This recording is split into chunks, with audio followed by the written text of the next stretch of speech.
Clubhouse.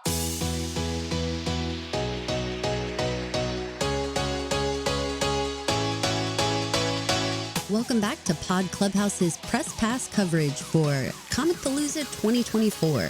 Today I have Paul with me. This is Caroline. And this is Paul. Paul, tell me a little bit about the event this year. I think this year's event went off without a hitch. The whole time I was there, all of the volunteers were super helpful. All of the panels started on time that I attended. I love that. Were there any areas that improved over previous years? I believe that they brought to Houston a more robust slate of guests than they have in a long time. By that, I mean people from all different kinds of fandoms could find somebody to come and visit with, whether it's the Star Trek people or Marty and Doc or John Cena or anime voice actors or just a ton of people to come and visit with. In recent years, there's been less variety, I should say, or maybe the variety's been the same, but they haven't got as big of names. So what new areas really got your attention? Well, in the expo floor, they had organized things a little better than they had in previous years. So the photo op area seemed very well run. The autograph area worked about like it always had. The expo area was very large.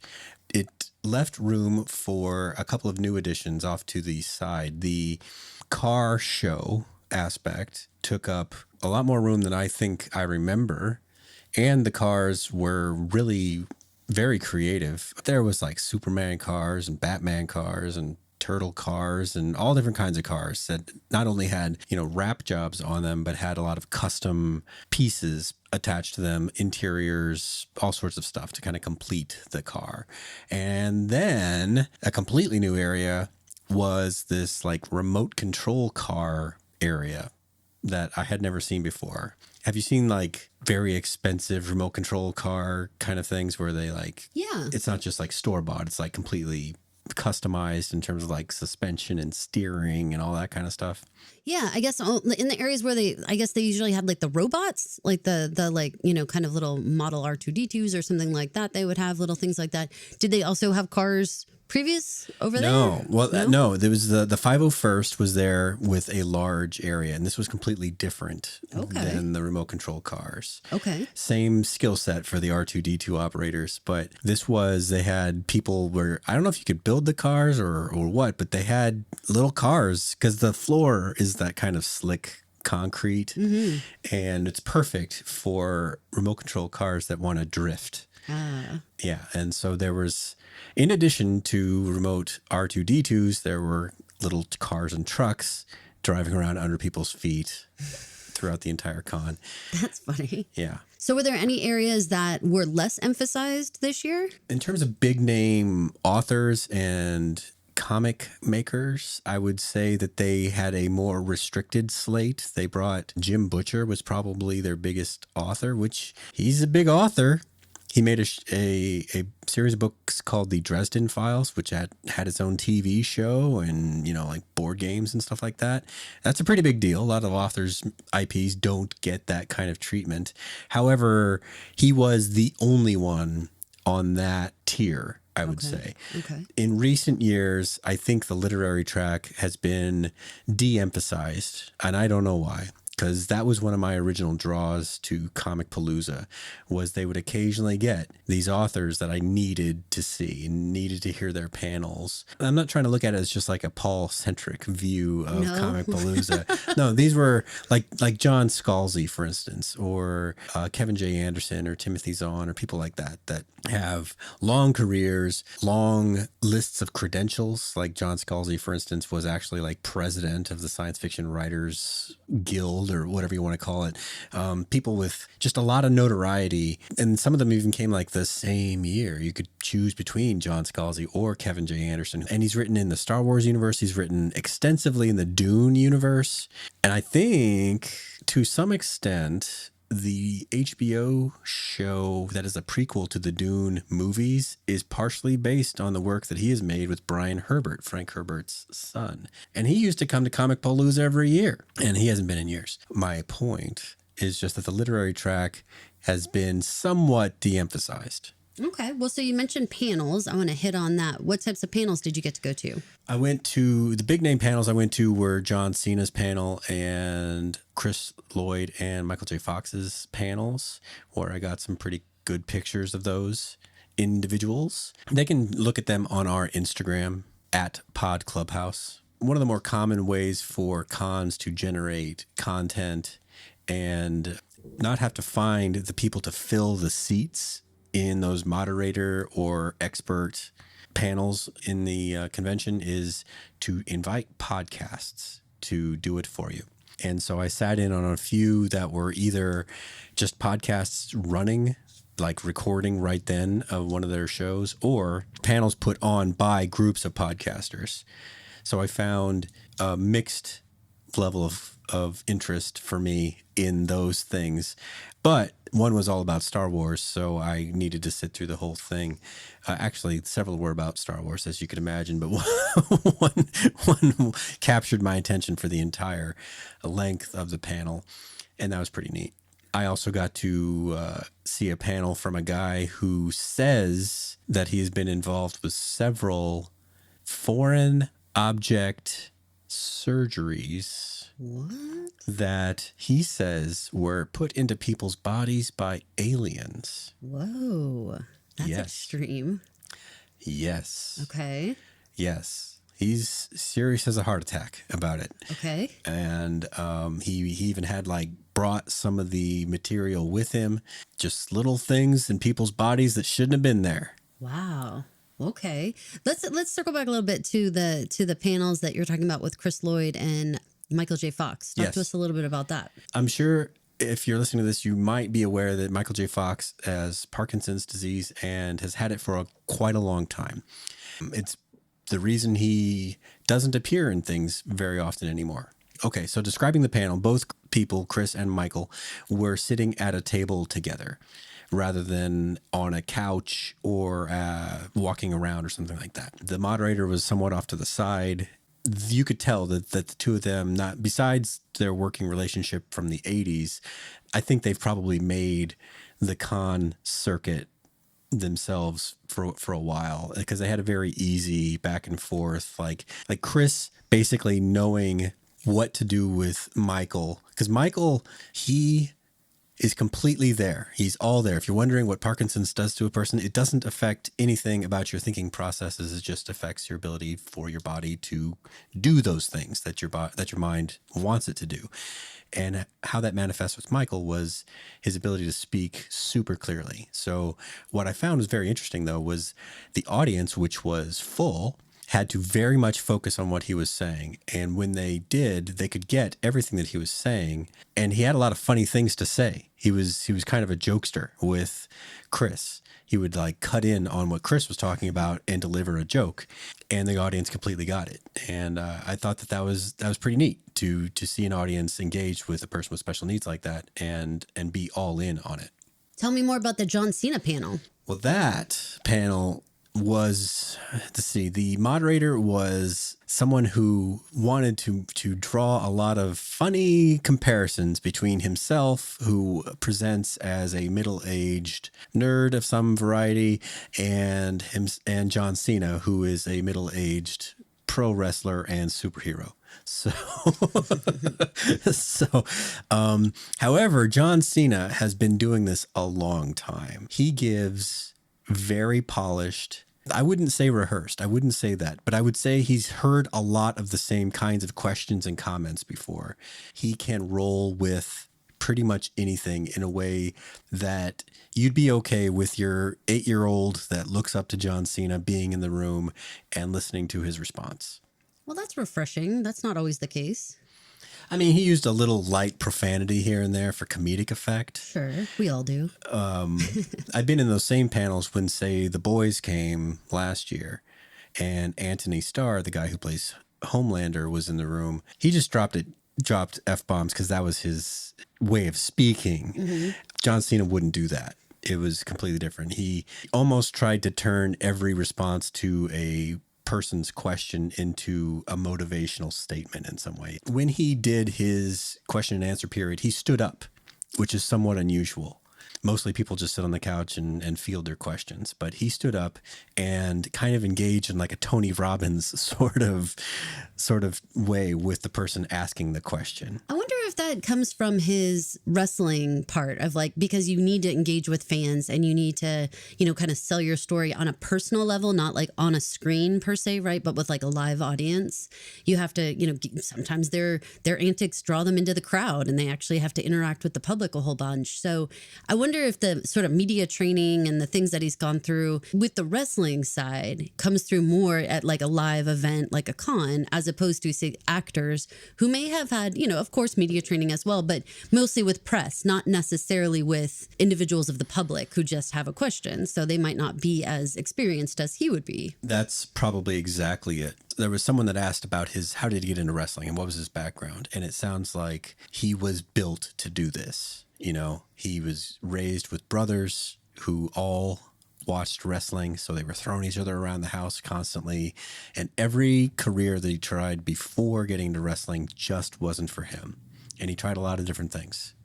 And none of it clicked until he started hanging out with other wrestlers and he got invited to basically try out. Even within wrestling, he had to try out different characters. And some of those characters were, as you know, from Heels, called Heels. I do. If you guys want to hear coverage of that, Pod Clubhouse covered Heels, go listen on our main feed.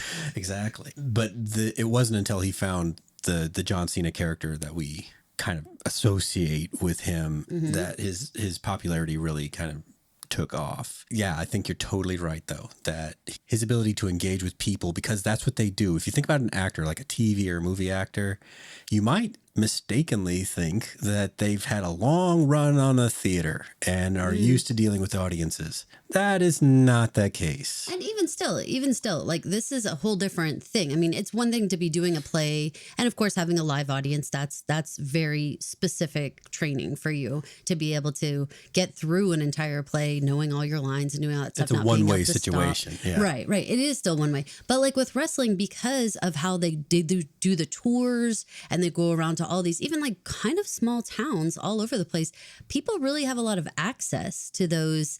I'm going to call them actors because they're wrestlers, but they really are having to embody this other character. And in that, they have to do it in a way that they can interact live with people. It's kind of reminds me of like, remember when it was like such a wild thing when Sacha Conan Baron like went out and did like Borat, but like live to people. Yeah. Remember how like completely jarring that was when it was like him interacting as the character with live people. And it was completely a different thing than just watching a version of him doing a skit of Borat on TV, like very different. Yeah. So I can see how if John Cena has to have that character as a wrestler, even it must infiltrate his real life, where like now he's had all this experience with real live audiences and especially kids and people who might like need a little bit extra TLC. He's probably very experienced with that. He came off that way. As you can imagine, we've been to a lot of panels, you and I. We have. It is unacceptable in some of those panels to get up and just start spilling your guts to the person and then finally ask some personal question at the very end of it. Right. People get pretty mad, actually. They do. However, that was not the John Cena panel. It wasn't spoken. It wasn't like it was encouraged, but it was sort of understood that people were going to get up and say, "You mean a lot to me in these ways. I don't really have a question. I just wanted to tell you that." You know, I gotta say, that's kind of refreshing because, there are times when I definitely want people to be quiet and just ask their question and go sit down, But there's other times when you can tell that this person or this show or this whatever they're up there representing means so much to the person. And I do feel bad when they get booed or whatever. They'll say something like, "I named my child after you" or something. And people are like, "Sit down." Like, that's so horrible, But also sometimes I'm like, "Sit down." Because like, I don't want want to hear all that extra stuff. I just want it to like move on. But I'm happy that fans actually have that moment. That's kind of the interesting thing about cons for the most part. Like, you never know when you're going to find someone who's willing to be very personal with you. And we've experienced that mostly with our kids, where they will click with someone who we've watched in line sign something and pass it back, sign and pass it back, sign and pass it back. But one of our kids will go up and they'll say something very specific, some little nugget that they know about this person or a little something about their show. And you see the celebrity person light up and spend time like talking about it. Or like with our daughter Elizabeth that you mentioned, that she went to the con with you this year. When she starts to talk to somebody, even, she gets quizzed by them like, oh yeah, how well do you know the show or whatever. And they'll have that back and forth. And that is so much more memorable and exciting and everything for that person than having the signed item. It was really the interaction that made the whole thing exciting. And I really feel bad for the people who go up there and don't say anything, get their thing signed and walk away. Oh no. Yeah. Like, this was your moment, you should have said something to them. But in a panel, that can be a very mixed bag. Not everybody wants to hear what your grandma and you used to watch. It was a very long line. Yes. Right. So I can see how that can be a plus and a minus. But I'm glad that John seems like he was the type of person to be able to manage that and take the bites that you need to, and then pass it to the next person. Completely a pro. He's doing what he's here for. What would you say was your favorite panel? I think the Marty and Doc panel, there were nice stories that each member got to tell. And there was a question about, there was like two things. The one was about the Broadway play version of the show, which has nothing to do with the old actors or anything like that. And so I think Chris Lloyd might have seen it. It was only one of them saw it. It wasn't any big priority to them, which was funny because incidentally, I heard the same question about the Beetlejuice show asked to Danny Elfman this past weekend. Okay. And he said he and Tim Burton are not involved in that at all. So I guess the Broadway shows, deal with the IP at the IP owner level and don't deal with the creatives from the films. And that's how the Back to the Future show worked. So then someone else asked, what about a possible remake of Back to the Future? I have heard that. They believe that won't happen and shouldn't happen, that it is great the way it is. The owners, I don't know if they own it per se, but Robert Zemeckis and Bob Gale, the director and the writer of Back to the Future, aren't keen to do it. I don't know if they said that they would actively stand in the way of it happening, but it sounded like they would actively stand in the way of it happening. Because Michael concluded those comments with, "We'll always be Doc and Marty," and that was just like, wow. Yeah. That's the thing. I mean, when you have actors who so embodied that character, like for all of us. I mean, could anyone else be Doc Brown? Could anyone else really be Marty McFly? Like, come on, like not for us at least. The thing that we always forget though is that's so generational. If you did it now, there's people like with Overboard who are like, well, which one? And I'm like, there's only one, or if it's like something like that, right? Where you're like, oh my gosh, or like Father of the Bride, they redid that. There's only, and here's the thing though, Father of the Bride's been remade 3 times. That's a good generational one because to me, it's the Steve Martin one. But that's the second one. The Father of the Bride existed before that. And other people would say, oh my gosh, you're so foolish. Steve Martin's not Father of the Bride. It's interesting how those would actually play out. If people would think, no, it's always going to be Christopher Lloyd and always going to be Michael J. Fox.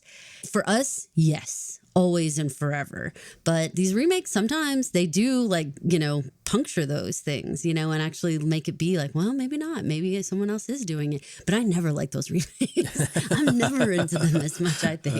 But I don't know. What's the general vibe you thought of the whole con? Was it very busy compared to other years? Was it laid out well? What did you think of all those types of things? I found the vibe very positive. I found that at least insofar as where I engaged with things like lines and layout, it's like they've been honing the show as they go every year. And they're finally to a place where it works like it's supposed to work. So the lanes between vendors are wide enough to support the crowd that passes through them without it making it like a New York subway trying to get through there. The photo area has been a source of problems in the past, where the kind of the queuing and the pre-queuing area has been a mess. I know that they farm out the photographs to someone that specializes in that, but I think they probably worked with them to sort out exactly how that can work a little better, because that did seem to work better than it had in past years. The vibe in all was very good. I would recommend it to other Houstonians as a great con to try to make it to if you're into this kind of fandom. It's not as, say, hardcore as like Comic-Con San Diego, where you've got to buy your ticket 9 months ahead of time and really dedicate your life to this. Is more like a softball kind of way into the con scene. There's stuff for anime people. There's a little bit of tabletop gaming, although that's not a huge priority. There's some video gaming. I always like that they have those little side things. Like, and I talk about this every year. I love that they have the library with a table there. I love that they have NASA usually with a table there. NASA was there. Stuff like that. Like just things about Houston too. Things that you could just be engaged with. If you're not someone who's into the particular celebrity scene, there's other things to do. They had a Kidtopia area that was pretty large. They had like this funny blow-up igloo that was full of balloons. I don't know what that was for, but that looked fun if you were the right size. That's funny. Yeah, so they want you to be able to come with your kids and have something for the kids to do. Maybe not while you're nerding out on your adult thing, but kind of balance things out for them, so that hopefully while you do your nerdy adult thing, at least you can promise that they can go jump in the igloo balloon later. Well, that's awesome. Is there anything that you'd like to see in future cons when they're formed? If someone's listening and they're like, what kind of programming do you want, Paul? What is it that would be great for you? For me, I would like to see more of the emphasis turned back to capturing more top flight science fiction and fantasy authors, as well as the comic creators. In past years, they had invited comic creators from very influential things like The Crow or the best run of the X-Men, Chris Claremont, or something like that. It's not that they're getting lousy artists or creators or something like that, but they're not getting necessarily the iconic ones either. Okay. And it's called Comicpalooza. Right. So you like the emphasis to go back a little bit more to the comics and or just written? Yes, I would. I said just written. That's funny. Just like written books, that Yes. type of thing. That sounded funny to say it like that. Right. But yeah, I know. I understood what you meant. I mean, I do enjoy that they got like people from current John shows. Cena was a big deal. I mean, John Cena's huge. Elizabeth wanted to see John Cena so bad, and so I'm good for them. And same with Christopher Lloyd and Michael J. Fox. I mean, those are big names to me. Now, I wonder how that plays out with younger generations, because for us, I mean, that's like starstruck, but for younger generations, I wonder how they feel, who haven't maybe seen Clue or haven't enjoyed Back to the Future as we have, or like our son who's like, Back to the Future is such a romantic movie, and I'm like, what are you talking about? It's Right. hilarious. Like other generations take it differently than we do. The room was full. I love it. That makes me very happy. We always like to add into these podcasts some little extra tips and tricks for things like food or lodging or those types of things. Were there anything that you saw there that would help someone who is maybe trying to plan for next year? Using one of the attached hotels would make sense to just ease your whole stay. And we got to tell you, the weather in Houston has been kind of unpredictable. I mean, it was hot yesterday, and then all of a sudden just massive downpour for like 20 minutes. But I mean massive, not an afternoon thunderstorm like we're used to. No, I mean like crazy, filled up the streets with water. So having those walkways is invaluable these days, because no lie, I got to 106 the other day. Just being able to walk on those skywalks and not even worry about it, especially if you're a cosplayer. Oh my gosh, if you need to go back to the room, if you need to fix your makeup stuff, if you need to, repair anything, having the access to your hotel room is amazing. And this is downtown Houston, next to the ballpark. This is if you're not aware about Houston downtown traffic or parking, it's not like there's a big parking garage adjacent to the convention center. No, we just have surface lots manned by people taking $20 and $30 and $40 to watch your car while you're in the in the convention, and then you walk blocks to get there. So if you can, you know, definitely check out those attached hotels. Very much. There is a small underground lot across the street from the convention center, and I used it on Sunday because it was Sunday and I got there pretty close to opening. And that's the only reason I could use it. Otherwise, it fills up with just a couple hundred cars. And there's a lot of other activities that go on right around the convention center, like Discovery Green, and like Paul said, the ballpark and stuff. So there are other people trying to access those same lots. So very much think about that a little bit. Like you might say, well, I don't know if it's worth it to get a hotel room. Well, consider how much you're going to pay for parking, consider how much you're going to be walking, and then consider just the ease of like if you or your family member or somebody who's with you needs to maybe take a sensory break for an hour or something, you know, go back to the room, take a little snooze or go swim in the pool and then come back or whatever you want to do. There's a lot of flexibility that the hotels provide.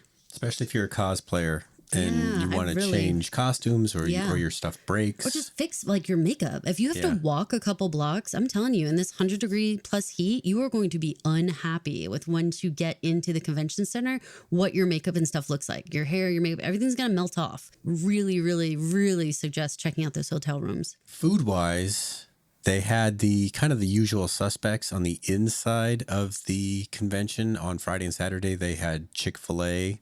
And then they had their normal variations of the convention food. Yeah, you know, hot dogs and whatnot. But then outside, they had closed off the street and let a series of food trucks park there with their normal eclectic Korean, Mexican fusion or whatever it is that they decide to put on their food truck. So they had probably half a dozen of those, which is nice. Not every con does that. That was a big yay when I was out at WonderCon at Anaheim. Like they had lots of food trucks and they were delicious and had a lot of variety of food. So that's always nice. And plus, you know, it gives you a chance again to take a break because sometimes those cons can get very noisy, very overwhelming. There's a lot going on. There's a lot of people. So just being able to step outside for a moment, take a breather, you know, just be outside for a second, not have all the noise and everything can be really, really pleasant. I've noticed that like one nerd alone may not exude that much energy, but you get a group of nerds together and it's like that nerd energy feeds on itself exponentially so that they start doing boisterously nerdy things that they wouldn't normally do. They wouldn't normally run.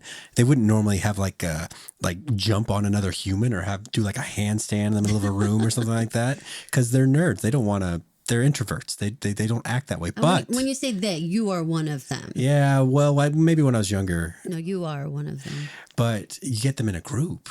Yeah. And all of a sudden, whatever those barriers are, they come down.